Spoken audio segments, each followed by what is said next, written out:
महाराष्ट्र में हाल ही में संपन्न विधानसभा चुनाव के परिणाम घोषित हुए एक हफ्ते से अधिक समय हो चुका है, लेकिन राज्य में अब तक सरकार का गठन नहीं हो सका है। महायुति गठबंधन को चुनाव में शानदार जीत मिली थी, लेकिन मुख्यमंत्री पद को लेकर स्थिति अभी भी अस्पष्ट है। सूत्रों के माने तो देवेंद्र फडणवीस इस समय मुख्यमंत्री बनने की रेस में सबसे आगे हैं। अमित शाह के साथ दिल्ली में हुई बैठक में एकनाथ शिंदे को यह संकेत मिला है कि फडणवीस मुख्यमंत्री पद के लिए नामित होंगे। हालांकि शुरुआत में शिंदे डिप्टी सीएम पद के लिए तैयार नहीं थे, लेकिन अब उनका रुख नरम होता दिख रहा है।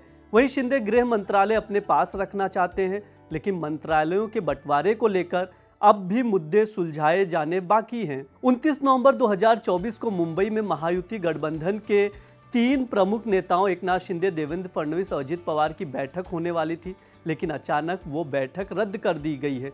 सूत्रों के अनुसार एकनाथ शिंदे अपने गांव सतारा रवाना हो गए हैं और बैठक उनकी वापसी के बाद आयोजित की जाएगी। शिंदे के गांव जाने की योजना के बाद ये अटकलें लग रही है कि वे सरकार गठन की बातचीत से नाखुश हो सकते हैं।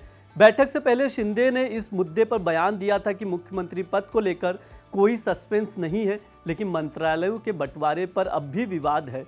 इससे पहले अमित शाह के साथ बैठक के बाद एकनाथ शिंदे ने कहा था कि चर्चा अच्छी और सकारात्मक रही। उन्होंने ये भी स्पष्ट किया कि महाराष्ट्र के अगले मुख्यमंत्री पद पर निर्णय राज्य की राजधानी में महायुति गठबंधन की बैठक में लिया जाएगा। शिंदे ने यह भी कहा कि वे सरकार गठन में कोई बाधा नहीं डालेंगे और प्रधानमंत्री नरेंद्र मोदी और अमित शाह के फैसले का सम्मान करेंगे।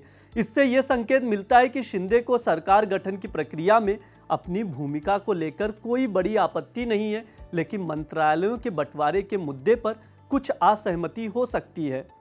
महायुति गठबंधन में भारतीय जनता पार्टी, एकनाथ शिंदे की शिवसेना और अजित पवार की एनसीपी शामिल है। इन तीनों दलों ने मिलकर चुनाव लड़ा था और बीजेपी सबसे बड़ी पार्टी बनकर उभरी। महाराष्ट्र की 288 विधानसभा में महायुति को 235 सीटें मिली, जबकि विपक्षी महाविकास आघाड़ी को केवल 49 सीटों पर संतोष करना पड़ा। बीजेपी ने 149 सीटों पर चुनाव लड़ा और 132 सीटें जीतने में सफल रही। वहीं शिंदे की शिवसेना को 57 और अजित पवार की एनसीपी को 41 सीटें मिली। सरकार गठन के लिए गठबंधन को 145 सीटों की आवश्यकता थी और महायुति को बहुमत हासिल होने के बाद मंत्रालयों के बंटवारे को लेकर स्थिति स्पष्ट नहीं हो पाई है।